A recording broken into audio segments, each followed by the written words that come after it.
Hello, in this video, let's talk about compound inequalities. Let us begin with this problem. Solve 6x minus 3 is less than 9 and 2x plus 9 is greater than or equal to 3. Okay, first, let me copy the given inequalities. We have 6x minus 3 is less than 9 and 2x plus 9 is greater than or equal to 3. Okay, so this is what we call the double inequality. The clue word here is and. All right? And to solve for this, we have to solve each inequalities. Let's begin with this one. Let us solve for x. So transpose negative 3 to the other side. We have 6x is less than 9 and then plus 3. And then 9 plus 3 is 12. So we have 6x is less than 12. And if we divide both sides by 6, we end up with x is less than 12 divided by 6 is 2. Okay? And then let's solve this. First, transpose 9 to the other side. We have 2x greater than or equal to 3 minus 9. And 3 minus 9 is negative 6. So 2x is greater than or equal to negative 6. And if we divide both sides by 2, we get x is greater than or equal to negative 3. So it means the solution is x is less than 2, this one, and then we will combine with this another solution. It says x is greater than or equal to negative 3. So x is greater than or equal to negative 3. And this is our solution. Next, we have the graph. All right, how do we graph this one? Okay, this is the graph of our solution. X is greater than or equal to negative 3 and less than 2. So if we try to analyze, x is greater than or equal to negative 3. So this is our first boundary point, negative 3, and we use a solid circle because in our inequality symbol, we have an equal sign underneath. So all values of x that's equal to negative 3 and greater than negative 3. So we go to the right until it says x is less than 2. So another boundary point on the right is 2. So we stop there and we use a hollow circle because it says x is less than 2. It doesn't mean that 2 is included in the solution. So the red part is a solution. X is greater than or equal to negative 3 and less than 2. And also, I want to emphasize that double inequalities like this, we have to find the intersection of their graphs. So it means the intersection of the graphs of this solution and this solution is this one. Okay? The solution of the first inequality is x is less than 2.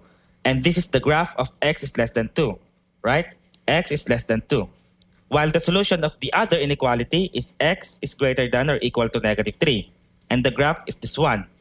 X is greater than or equal to negative 3. And since we have a double inequality, we have to take the intersection of these two graphs. That's why we have this graph, okay? But you don't have to actually graph the solution of each inequalities. I just graphed them to show to you that their intersection is actually the graph of our final double inequality solution. Okay? So whenever you're answering, you don't need to graph each of these. Just graph directly using your final solution in double inequality form. Okay? Let us proceed. Next, let us solve the following double inequality. 4x minus 7 is less than 9 and 5x plus 8 is greater than or equal to 3. So let me start with the first inequality. 4x minus 7 is less than 9. Transpose negative 7 to the other side. We have 4x is less than 9 plus 7. 9 plus 7 is 16. And if we divide both sides by 4, we get x is less than 4. Next, the other inequality is 5x plus 8 is greater than or equal to 3. Transpose 8 to the other side, make it negative. We have 5x is greater than or equal to 3 minus 8. 3 minus 8 is negative 5. And let's divide both sides by 5. Therefore, we have x is greater than or equal to negative 1. And if we try to combine, x is less than 4, this one, while x is greater than or equal to negative 1. So greater than or equal to negative 1. And this should be our answer. And the graph looks like this. So x is greater than or equal to negative 1. Negative 1 is the left boundary point, and we use a solid circle because we have an equal symbol underneath. And then greater than, so we move to the right, okay, until x is less than 4. So we stop at our rightmost boundary point, which is 4, and we use a hollow circle because we have no equal sign underneath. And therefore, this is the solution. One more thing, we can actually write the solution of compound inequalities in multiple ways. One of them is what we call the inequality notation. And this is the inequality notation. The other one is what we call the interval notation. Okay? How do we write the solution in interval notation? Okay, we have to look for the boundary points, negative 1 and 4. So we have to go from left to right.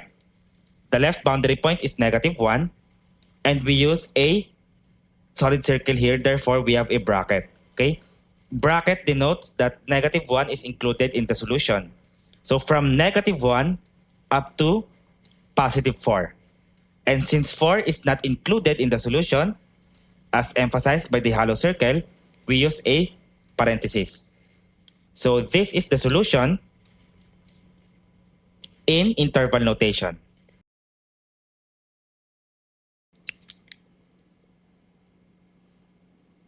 Next, let us solve the following. Okay, what we have here is a double inequality. Okay, we have 3x minus 7 is less than 8 and is greater than or equal to negative 4. Okay, so this is a double inequality. We can actually separate this compound inequality into two separate inequalities, like negative 4 is greater than or equal to 3x minus 7 and 3x minus 7 is less than 8. See, we actually have a double inequality. And we can proceed to solve each of these inequalities. But we can actually solve directly right here. We don't actually need to separate them. Let me show you how. First, let's get rid of this negative 7 by adding 7 on all sides. Okay? Negative 4 plus 7, that is positive 3, is less than or equal to 3x is less than 8 plus 7 is 15. Next, let's divide all sides by positive 3. Therefore, we have right here is 1 less than or equal to x and less than 5. And there you have it. That's our solution. This is the solution of our double inequality. And this is the graph. X is greater than or equal to 1. The left boundary point is positive 1. We use a solid circle to denote the equal sign here. And then x is greater than or equal to 1 goes to the right until x is less than 5. So the right boundary point is 5 and we use a hollow circle. Therefore, this is the graph of our solution. Next, let's write the solution in interval notation. Okay? So the left boundary point is positive 1. And since positive 1, we have a solid circle. we use a bracket up to positive 5. And we have a hollow circle here. That's why we will use a parenthesis. Therefore, this is the solution in interval notation. Next, let us solve the following compound inequality. Okay, let me copy. We have negative 3, that's less than 2x minus 5, and 2x minus 5 is less than or equal to positive 1. Okay, first let's get rid of this negative 5 by adding 5 on all sides.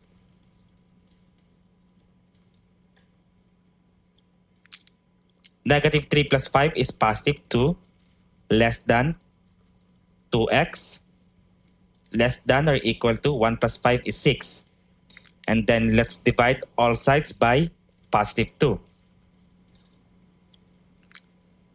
We have 1 is less than x, with x is less than 3. Therefore, this is the solution of our compound inequality, written in inequality notation. How about the graph? The solution looks like this. X is greater than 1. Our left boundary point is positive 1 with a hollow circle because our symbol is a plane less than.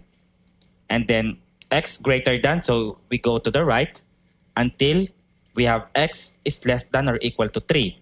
So the right boundary point is 3, and we use a solid circle because we have an equal sign here. So this portion right here is the solution of our compound inequality.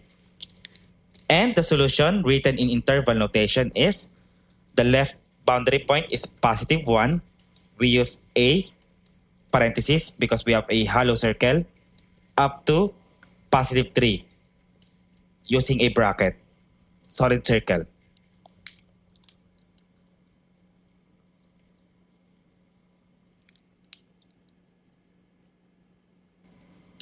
Next, let us solve 5 minus 3x is less than or equal to negative 1, or 8 plus 2x is less than 5. Okay, this time, this is not a double inequality. We call this OR inequality. Let me copy the first inequality. 5 minus 3x is less than or equal to negative 1. And then OR, the other inequality is 8 plus 2x is less than or equal to 5. Okay, we also have to solve each of these inequalities separately. Okay, let us begin with this one. Transpose 5 to the other side, we have negative 3x is less than or equal to negative 1 minus 5. Negative 3x is less than or equal to negative 1 minus 5 is negative 6. And if we divide both sides by negative 3, we get x. Take note, we are dividing both sides by a negative value. So we have to flip our inequality. Instead of less than or equal, it becomes greater than or equal. Are we clear? And then negative 6 divided by negative 3 is positive 2. Next, let's go to the other inequality. Transpose 8 to the other side. We have 2x is less than or equal to 5 minus 8. 5 minus 8 is negative 3. And if we divide both sides by 2, we get x is less than or equal to negative 3 over 2. So how do we write the solution? X is greater than or equal to 2, or x is less than or equal to negative 3 over 2. That's it. Okay? Now, the question is, how do we graph this? Earlier, we discussed double inequalities, and we said that the solution or the graph of the solution of double inequalities are just the intersection of the graph of the solutions of each inequalities involved. But this time, instead of intersection, we have to find the union, or we have to graph the union of these graphs. So how does it look? Well, it looks like this. Okay, first, x is greater than or equal to 2. So the boundary point is at 2 and x is greater than or equal of that point. So from 2 goes to the right. And the graph of the other solution, x is less than or equal to negative 3 over 2. Negative 3 over 2 is negative 1.5. Therefore, that boundary point is situated between negative 1 and negative 2, and then goes to the left because less than or equal. Both of these boundary points are solid circles. And we actually have to include the combination of these two graphs. That's why we have the union. So this is the graph of our solution. Now, how do we write this in interval notation? Okay. First, let's consider this portion. We have x is less than or equal to negative 1.5. So from the left to the right. From the left, the limit is negative infinity. So negative infinity up to negative 1.5 or negative 3 over 2, right? So negative 3 over 2, and we use a bracket because this is a solid circle. Next, right here, from 2 up to positive infinity. So from 2 up to positive infinity. And we just have to write the symbol U for union. And that's our solution written in interval notation.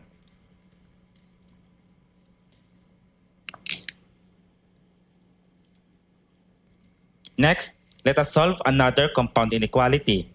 And this is once again an OR inequality. Let me copy the first inequality. 1 minus 2x is less than or equal to negative 3. And then OR 7 plus 3x is less than or equal to 4. Let's start with this.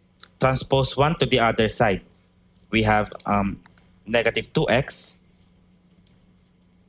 is less than or equal to negative 3 minus 1. Negative 3 minus 1 is negative 4. Next, let us divide both sides by negative 2. Therefore, we get x, and then we are dividing both sides by a negative value. Flip our inequality. It becomes greater than or equal. Right? Negative 4 divided by negative 2 is positive 2. Let's move to the next inequality. Transpose 7 to the other side. We have 3x is less than or equal to 4, and then minus 7. 4 minus 7 is negative 3, and let's divide both sides by positive 3. Therefore, we have x is less than or equal to negative 1. Therefore, the solution in inequality notation is x is greater than or equal to 2, or x is less than or equal to negative 1.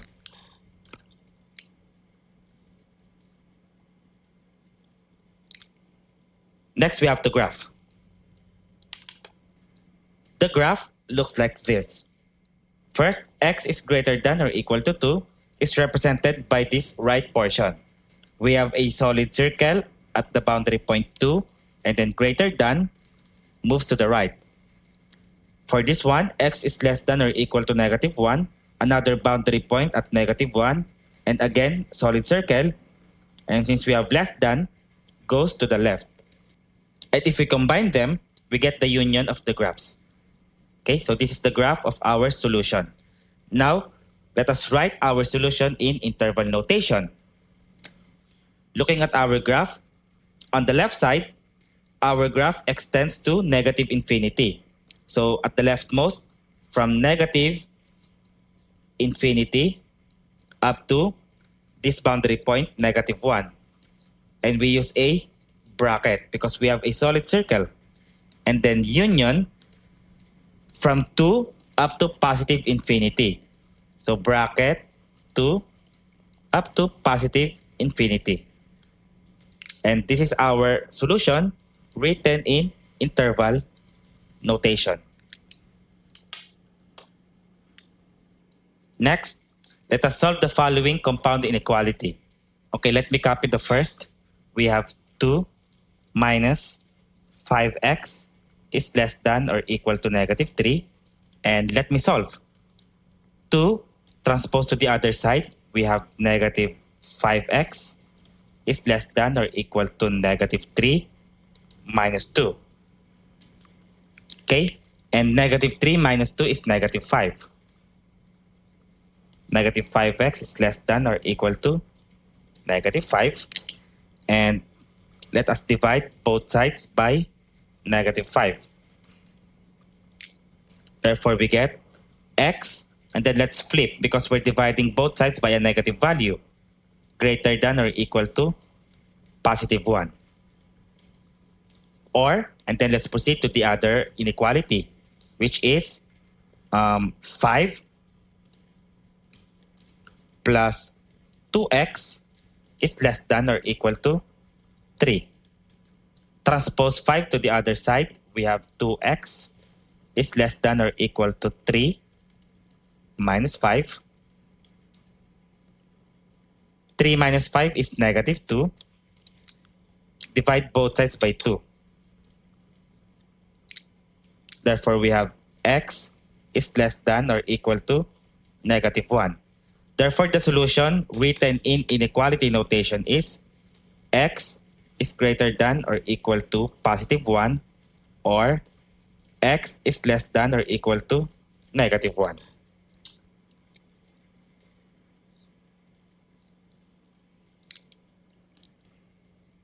Next, this is the graph of our solution. X is greater than or equal to 1 is represented by this portion. The boundary point is 1 with a solid circle, and we go to the right because we have a greater than symbol here. Next, x is less than or equal to negative 1. Boundary point is negative 1, so this portion right here at the left, and then goes to the left because we have a less than symbol. Next, let us write our answer in interval notation. Upon looking at the graph, our number line or our solution extends to negative infinity. Therefore, from negative infinity up to, so from negative infinity up to negative 1. And we use a bracket because this is a solid circle. And then union of 1 up to positive infinity. Another bracket here because this is a solid circle. 1 up to positive infinity. And that is our solution in interval notation.